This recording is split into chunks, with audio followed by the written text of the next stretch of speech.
भाषण की केवल एक लाइन मैं आप लोगों के बीच में सुनाना चाहता हूँ। वो भाषण की लाइन थी, बेशुमार मुश्किलों का सामना करके बड़ी मुसीबतों से मैं इस कारवां को इस मंजिल तक लाया हूँ। मैं चाहता हूँ ये कारवां और आगे तक जाना चाहिए। हे मेरे अनुयायियों, यदि आगे ना ले जा सको तो कम से कम पीछे भी मत जाने देना। ये बात कहे हुए बाबा साहब डॉक्टर अंबेडकर को 65 वर्ष हो गए। मैं समझता हूं बाबा साहब के नारे लगाने वाले लोगों ने, मैं भी शामिल हूं उसमें, बाबा साहब की जयंती मनाने वाले लोगों ने इन 65 वर्षों में कभी बैठकर इकट्ठा होकर ये अध्ययन और चिंतन करने की कोशिश नहीं की कि बाबा साहब डॉक्टर अंबेडकर जो कारवां लाए थे वो कारवां था क्या, कौन सा कारवां था, आखिर वो कारवां क्या था। मैं ये बातें इसलिए कह रहा हूं कि यह यूथ है, युवा है। अधिकांश हम कार्यक्रमों में जाते हैं तो हमको 50 से ऊपर वाले मिलते हैं और 40 से नीचे वाले तो बहुत कम मिलते हैं, टार्च लेके ढूंढने पड़ते हैं। लेकिन ये खुशी की बात है आप सभी के लिए कि आप बड़ी संख्या में युवा साथी हैं, इसलिए मैंने कोई दूसरी बात न कहकर बाबा साहब के जो काम की बात है उसी पे आपका ध्यान आकर्षित कराने की कोशिश की है। हम लोगों ने 65 वर्षों में ये कभी चिंतन नहीं किया कि कौन सा कारवां था जिसे बाबा साहब ने कहा कि बड़ी मुश्किलों से मैं इस मंजिल तक लाया हूं और मैं चाहता हूं कि आगे तक जाना चाहिए।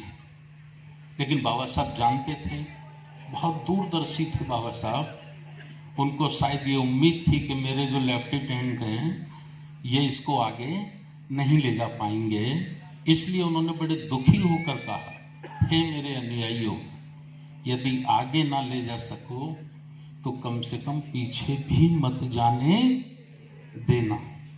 देखिए उस महापुरुष के शब्दों को, उन शब्दों को आप अध्ययन चिंतन करिए। मैं जो बोल रहा हूं ये बाबा साहब के शब्द हैं उस वक्त के, मैंने इसमें मात्रा भी आगे पीछे नहीं लगाई है, ये बाबा साहब के शब्द हैं। हम लोगों ने चिंतन किया कि कौन सा कारवां था जिसे बाबा साहब यहां तक लाए। हम इस नतीजे पर पहुंचे कि 3 प्रकार का कारवां बाबा साहब अपनी ताकत पर हम लोगों तक लेकर आ गए। 3 कौन से वाले कारवां हैं? सबसे पहला कारवां, हमको वोट देने का अधिकार बाबा साहब दिए। 26 जनवरी 1950 को हम गणतंत्र मनाते हैं, गणतंत्र दिवस। गणतंत्र दिवस का मतलब क्या है? गणना, गणना माने गिनती। जिस SC ST OBC समाज की कभी गिनती नहीं होती थी, कभी गणना नहीं होती थी, बाबा साहब डॉक्टर अंबेडकर ने संविधान बनाकर उन उपेक्षित वर्गों को भी भारत की गणना में शामिल किया, उनकी भी गिनती शामिल की। जिनको पशु और जानवरों की समान समझा जाता था उनको भी इंसानों की लाइन में खड़ा बाबा साहब डॉक्टर अंबेडकर ने किया। इसीलिए हम उसको कहते हैं गणतंत्र दिवस।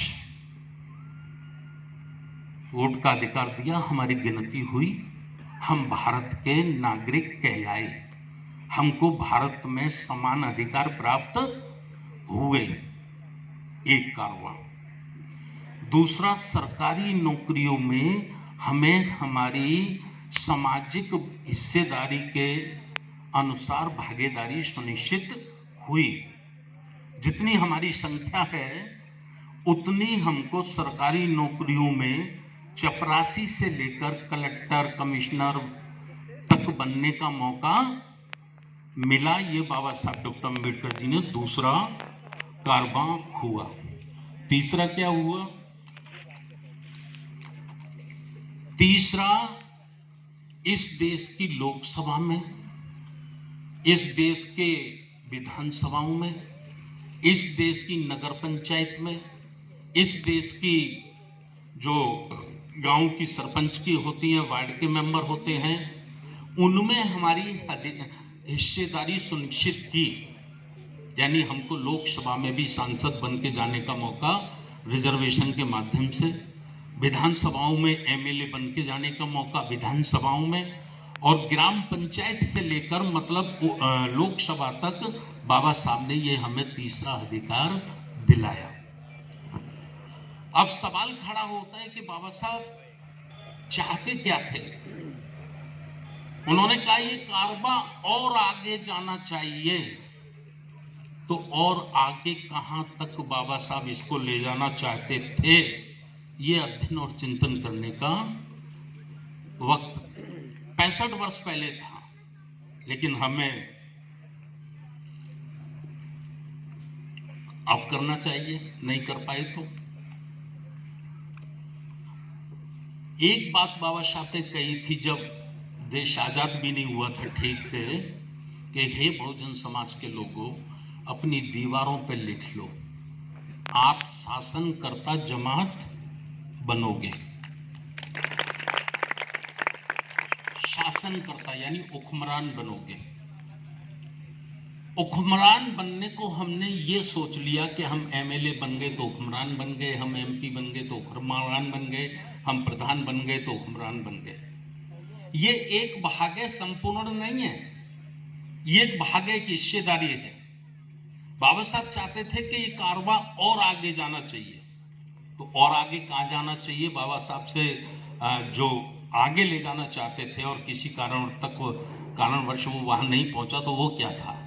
बाबा साहब चाहते थे आगे ये कारवां जाए, अर्थात इस देश की जुडिशियली में, न्यायपालिकाओं में भी हमारी बराबर की हिस्सेदारी होनी चाहिए।